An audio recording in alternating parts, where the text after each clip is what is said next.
गांव वर्सेस शहर की 3 बहू।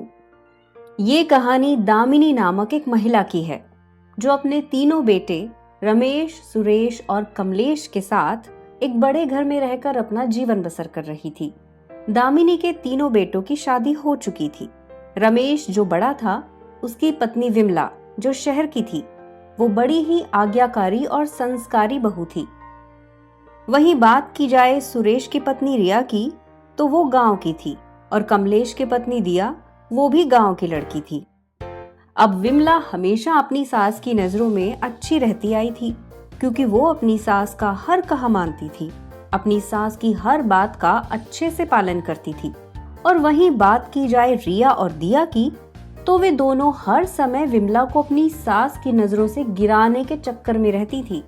एक दिन सवेरे सवेरे, विमला बहू, आज आप घर की सफाई करिए, रिया बहू आप सारे गंदे कपड़े धोइए और दिया बहू आप रसोई में सारे दिन के भोजन की व्यवस्था कीजिए। इतना कहकर दामिनी अपने कमरे में आराम करने चली जाती है और विमला घर की सफाई करने में लग जाती है। ये माँ जी हमेशा बड़ी जेठानी जी को आसान काम देती है और हम दोनों को ऐसे कठिन वाले।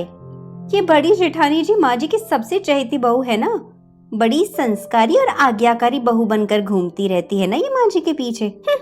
अब हम दोनों इसका जीना हराम करके रख देंगे, देखना। दिया विमला के पास जाती है। अरे जेठानी जी, आज ना मुझे कमलेश के सारे कपड़े प्रेस करने हैं और माँ जी ने आज रसोई का सारा काम मुझे दे दिया है, तो आप ये सफाई का काम होने के बाद रसोई का भी काम कर देंगी क्या? अरे हाँ हाँ दिया, इसमें क्या है, तुम जाओ, मैं रसोई का सारा काम कर लूंगी। इतना कहकर दिया रिया के पास जाती है।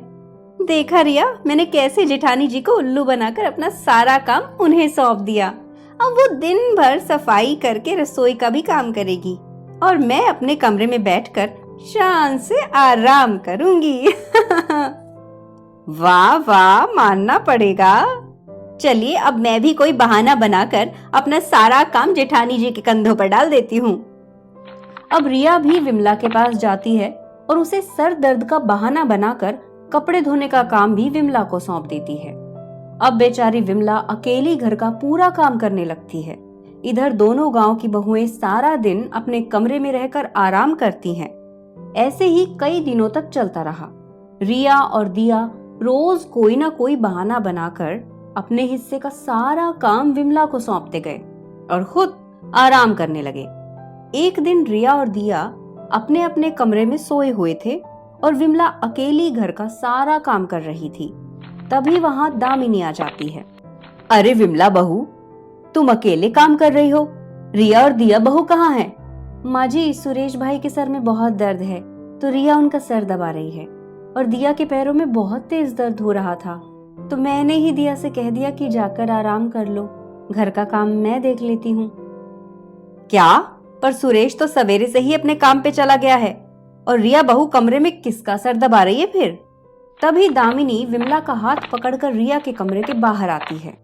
अंदर कमरे में रिया और दिया एक साथ थे और वो दोनों बातें कर रहे थे। अरे देवरानी जी, अगर जेठानी जी के जैसी बहू हर घर में रहे ना, तो हम जैसी बहुओं के तो मजे ही मजे हैं। सही कहा आपने जेठानी जी, हम कितनी चालाकी से बड़ी जेठानी जी को बेवकूफ बनाकर अपना सारा काम उनसे करवा लेते हैं, है ना? और वो बेचारी भोली जेठानी जी, उन्हें तो ये अंदाजा भी नहीं होता कि हम उन्हें बेवकूफ बना रहे हैं।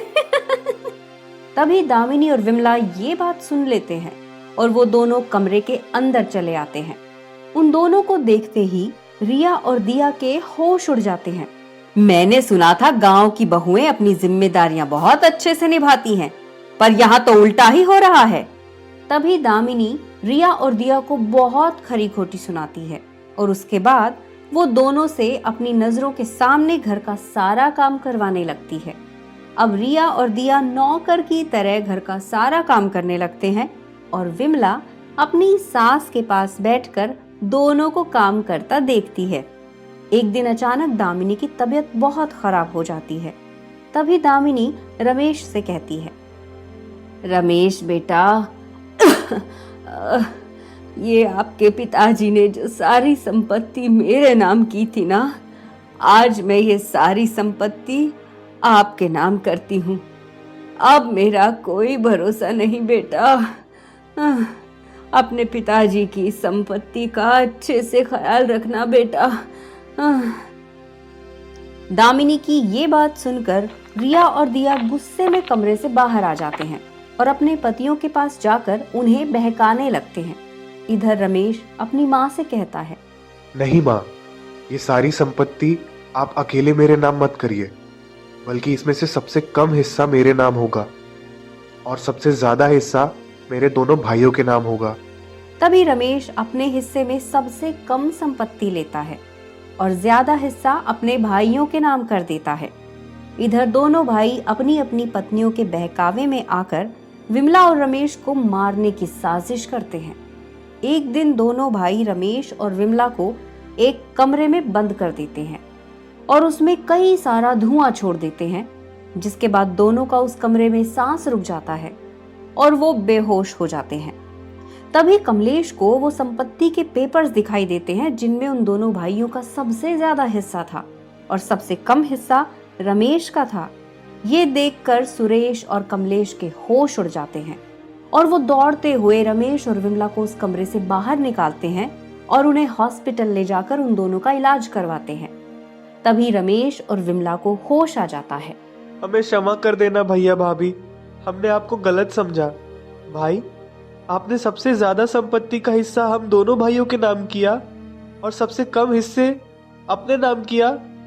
हमने अपनी अपनी पत्नियों के बहकावे में आकर आप दोनों को बहुत गलत समझा रमेश भाई, हमें क्षमा कर दीजिए। अरे, आप दोनों तो मेरे भाई हो, मेरा जो भी है वो सब आप दोनों का ही तो है। ये सुनकर दोनों भाई रमेश के गले लिपट जाते हैं और रोने लगते हैं। तभी रिया और दिया शर्मिंदा हो जाते हैं और वो भी विमला और रमेश से क्षमा मांगते हैं। उसके बाद सब ठीक हो जाता है और सब हंसी खुशी एक साथ अपना जीवन बिताने लगते हैं।